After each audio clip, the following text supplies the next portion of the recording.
If you edit like this in Photoshop, you're breaking your files and wasting hours. Let me show you what to stop doing and what to do instead. Most problems in Photoshop don't come from lack of skills, but from bad habits. In this video, I'm going to show you the 3 things you should stop doing in Photoshop if you want cleaner files and faster edits, and actually how you can use them. The first one is Destructive Edits, the #1 Photoshop killer. So you've got your image here, and you want to reveal some of the orange background over this shape here. So what the first thing you'll do is select your layer, you go to the Erase tool, and you'll start painting. But what this is doing, it's a permanent deletion of the pixels, so you can't go back. What you should be doing is going to Command Control Z to go back, select the layer, add a layer mask, make sure the layer mask is selected, not the image, and then I can paint over that. Once again, it'll be revealing what's underneath, but I can now disable the layer mask, and you can see the image is still in one piece. I'm going to remove that layer mask now. Second is image adjustments. So once again, got my layer selected, go up to image, adjustments, go to levels, and then we can just change the levels.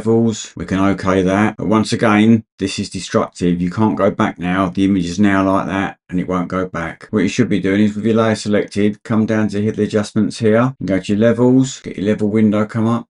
You can adjust it, go back to your layers, and you can see you've got another layer there with levels on. So you can switch that on and off, delete it or adjust it. Just going to delete that away. Third one, which is I see people do a lot, is they want to scale the image up. So they do Command Control T, go up to the scale, enlarge the image, OK that.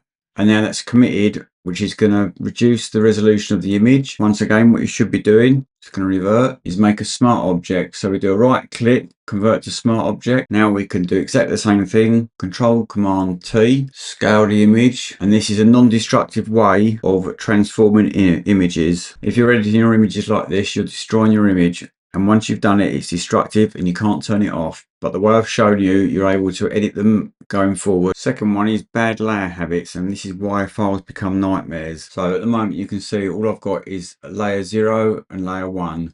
So I don't know what they are. So it's better to actually double click, which highlights it, and then you can actually type what it is. This is the cityscape, so I can double click again and name that cityscape. This keeps layers organized and easy to reference. You can also make folders, so you can make a folder by hitting that one there, then you can name it. So this is, say, we can call that city, and then we can move those layers into there. Move that underneath, close that up. We can add another layer. Double click on there, just select another color, which is over here. Make a blue background, fill it with the color. Once again, we can put it into there, reorder it, and you can see we've got all our layers in a group in a nice order, so we know how we're working. We can take this a step further. We can select a layer, do a right click and assign a color. So we can make that yellow, we could make that another color. And then when you've got multiple layers associated to the same item, you can make them all the same color for easy reference. This is why your Photoshop files get messy fast, because there's no organization, color coding, groups, etc. So remember, clean layers equal fast edits. And the third one, non-reversible workflows, the silent time waster. So this can be rasterizing text too early. So you want to put some text on, so you're grabbing the text tool, typing some copy, cityscape, change the color of that to make it more visible. Okay, that. So what you then do, you go and get that and you'll rasterize it. So what you need to do is convert it to a smart object like we did earlier. Now you can make any adjustments which are non-destructive. So what you need to do is double click on the smart object, so it'll open up in a new file.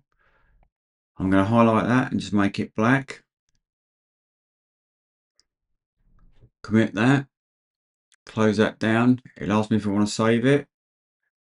And there you see it, it's updated in the main file and it's fully editable going forward. So that's it. And the golden rule is, if you think you might change it later, don't bake it in. Keep everything editable all the time. If this video saved you time, hit the like button. It helps the channel more than you think. And if you want more Photoshop shortcuts and workflows that actually make a difference, subscribe to the channel for further videos. And drop a comment down below if there's a Photoshop habit you want me to cover next. Thanks and keep creating. And just before you go, check out the next video here. YouTube thinks you'll like it.